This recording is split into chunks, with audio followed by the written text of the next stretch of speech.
अस्सलाम वालेकुम व्यूअर्स कानून की एक और मालूमाती वीडियो के साथ मैं फ़खर अब्बास अकबर आपकी खिदमत में हाज़िर हूँ। व्यूअर्स आज का हमारा मौजू विरासत के बारे में है, यानी बेटे की जायदाद में वालिदैन का हिस्सा कितना होगा। व्यूअर्स हमारी वीडियो देखने से पहले हमारे चैनल को लाइक कीजिएगा, सब्सक्राइब कीजिएगा, शेयर कीजिएगा ताकि हमारी वीडियो ज़्यादा से ज़्यादा लोगों तक पहुँच सके और हमारी हौसला अफजाई हो सके। व्यूअर्स जिस तरह डिफरेंट हम विरासत के बारे में मुख्तलिफ वीडियो मैंने बनाई हैं, इस तरह एक और वीडियो बनाई है ताकि इस विरासत के टॉपिक को मैं तोड़ के इस टेक्निकल मैटर्स को छोटी छोटी वीडियो बनाकर मैं आपको इसमें समझा सकूं। व्यूअर्स तो बेटे की जायदाद में वालिदैन का कितना हिस्सा होगा। व्यूअर्स अगर बेटा की औलाद है बेटे की, तो बेटे की जायदाद में से 1/6 हिस्सा वालिदैन का होगा। यानी अगर कोई बंदा किसी की डेथ होती है तो उसकी जो जायदाद है, उसके वालिदैन ज़िंदा है तो उसकी जायदाद में से उसके वालिदैन का हिस्सा 1/6 हिस्सा होगा। अगर माँ ज़िंदा है तो 1/6 हिस्सा माँ का होगा। अगर बाप ज़िंदा है तो 1/6 हिस्सा बाप का होगा। लेकिन अगर दोनों ज़िंदा हैं तो वो 1/6 हिस्सा दोनों में तकसीम हो जाएगा। अगर बेटा बे औलाद है तो उसकी बीवी ज़िंदा है तो फिर क्या होगा। अगर बेटा बे औलाद है और बीवी ज़िंदा है तो उसका 1/8 हिस्सा 1/4 हिस्सा उसकी बेवा को जाएगा और बाकी जितना भी हिस्सा होगा वो उसके वालिदैन के नाम मुंतकिल हो जाएगा।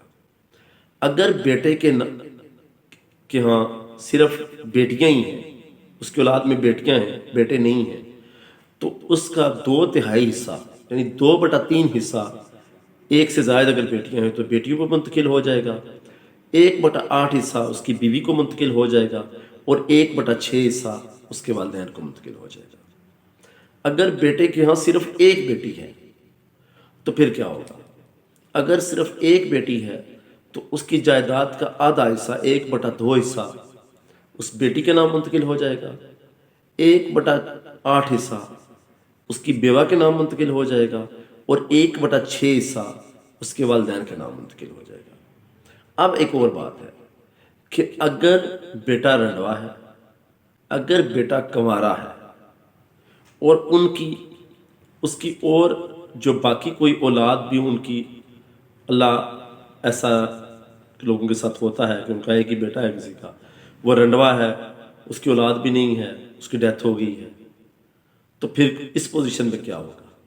अगर किसी का एक ही बेटा है और उसकी औलाद भी नहीं है तो फिर इस पोजीशन में जो उसकी जो जायदाद होगी उसमें से उसका 1/3 हिस्सा यानी उसकी जायदाद के 3 हिस्से करें तो उसका तीसरा हिस्सा जो होगा वो उसकी माँ के नाम मुंतकिल होगा और उसकी जायदाद के 2 हिस्से उसकी बाप के नाम मुंतकिल हो जाएंगे। ये उस कंडीशन में है कि अगर किसी का बेटा, उसकी डेथ हो जाती है और उनका कोई और औलाद नहीं है, यानी बेटे की कोई बहन भाई और नहीं है, तो अगर किसी की बेटा जो है उसकी डेथ होती है और उनका और कोई बेटा बेटियां हैं तो उनकी जायदाद का 1/6 हिस्सा जो होगा वो माँ पे मुंतकिल होगा।